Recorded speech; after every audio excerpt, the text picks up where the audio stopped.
সন্দেশখালীর পর এবার পূর্ব মেদিনীপুরের ভূপতিনগরে বাধার মুখে এনআইএ। পূর্ব মেদিনীপুর জেলার ভূপতিনগরে বাজি বিস্ফোরণের একাধিক মানুষের মৃত্যুর ঘটনায় এনআইএ তদন্তের দায়িত্ব দেয় হাইকোর্ট। হাইকোর্টের নির্দেশে এলাকার অভিযুক্ত ব্যক্তিদের জন্য তদন্তের জন্য নোটিশ পাঠানো হলেও আদালতে হাজির না হওয়ায় শনিবার ভোরে ভূপতিনগরে আসে এনআইএ প্রতিনিধিরা। অভিযুক্ত দুই ব্যক্তিকে আটক করে গাড়িতে তোলার সময় এলাকার মহিলারা ছুটে এসে বাধা দেয়, হামলা চালায় বলে এনআইএ সূত্রে খবর।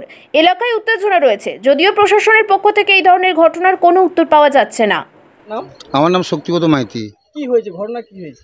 ঘটনা আমরা সকাল 6:30টার সময় যখন আমি ঘুম থেকে উঠি, আমার পাশের বাড়ি মানে বলাই মাইতি বাবু আমার দাদা সম্পর্কে জ্ঞাতির দাদা হয়, ওনার বাড়িতে যখন দেখি মানে এনআই হোক পুলিশ হোক গোটা 6 লাভ হয়ে গেছে।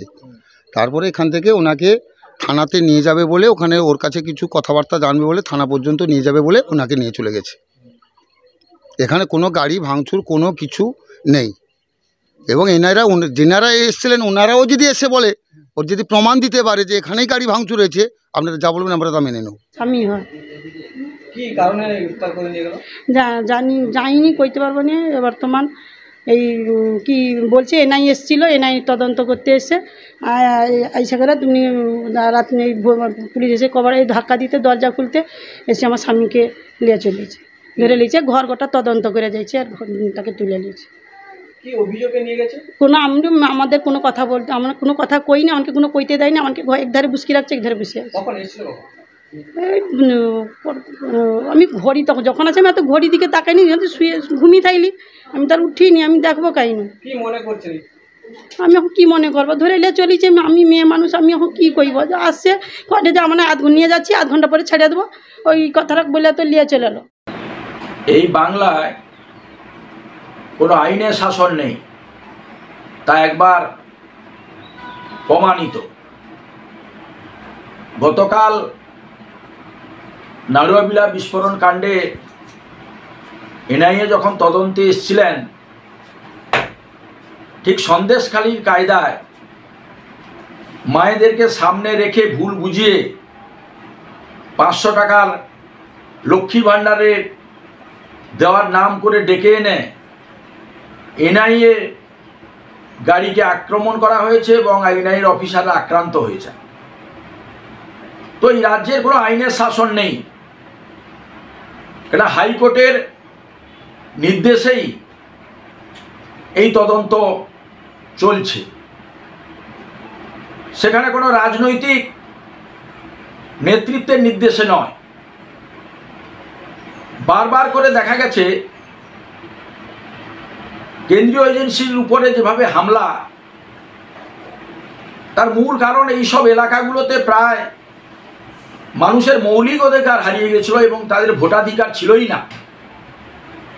দীর্ঘ বছর ধরে 11 সালের পরে এই রাজ্যে ক্ষমতায় আসার পরে তৃণমূল কংগ্রেস তারা গণতন্ত্রকে ধ্বংস করেছে, সন্ত্রাস বোম বন্দুকের কারখানা তৈরি করে মানুষের মৌলিক অধিকারকে ছিনিয়ে নিয়েছে। গত পঞ্চায়েত নির্বাচনেও কোনো মানুষ ভোটাধিকার প্রয়োগ করতে পারেনি। তো তাই সেই সব জায়গায় যেভাবে বোমের কারখানা তৈরি হয়েছিল, তার বিস্ফোরণ কাণ্ডে যে 3 জন যাদের বডি পাচার করা হয়েছে এবং আরও অনেকে যারা সরিয়ে দেওয়া হয়েছে এবং এখানকার তৎকালীন এই ভূপতিনগর থানার আধিকারিকদের সাহায্যে এই দুষ্কৃতীরা প্রতিদিনই অত্যাচার চালাচ্ছে। তো আজকে যখন এনআইএ তদন্তে এসেছিল, তাদেরকে ঘিরে মহিলাকে দিয়ে আক্রমণ করা হয়েছে এবং গাড়ি ভাঙচুর করা হয়েছে। তো তাই আমি বলবো, যারা এই ঘটনার সঙ্গে যুক্ত তারা নিশ্চয়ই কোর্টে যেতে পারেন, কিন্তু প্রকৃতভাবে যাদেরকে যুক্ত তারা তো ছাড়া পাবে না, কেননা এমনি এজেন্সি কাউকে হ্যারাস করে না। তথ্য প্রমাণ পেয়েছে এবং দীর্ঘদিন ধরে এই সব ঘটনার সঙ্গে যুক্ত, তাই তাদেরকেই জিজ্ঞাসাবাদের জন্য এনআইএ নিয়ে যাচ্ছে। এসব করে মানুষের মৌলিক অধিকার, গণতান্ত্রিক অধিকার কেড়ে নেওয়া সম্ভব নয়। আর এই রাজ্যের আইনের শাসন নেই। পুলিশ যতদিন এই সমাজ বিরোধীদের দাবিদারি করবে, ততদিন এই রকম ঘটনা সারা রাজ্য জুড়ে ঘটবে। তাই আজ থেকে নিশ্চয়ই পুলিশ, ভূপতিনগরের পুলিশ দলদাস রাজনৈতিক দলের কর্মী না হয়ে নিরপেক্ষভাবে করুন। অ্যান্টি সোশ্যাল অ্যাক্টিভিটি, সমাজ বিরোধীদের এই কাজের উপরে দাঁড়িয়ে প্রকৃত তদন্ত করুন, তাহলে দেখবেন আর সমাজ বিরোধী কার্যকলাপ থাকবে না।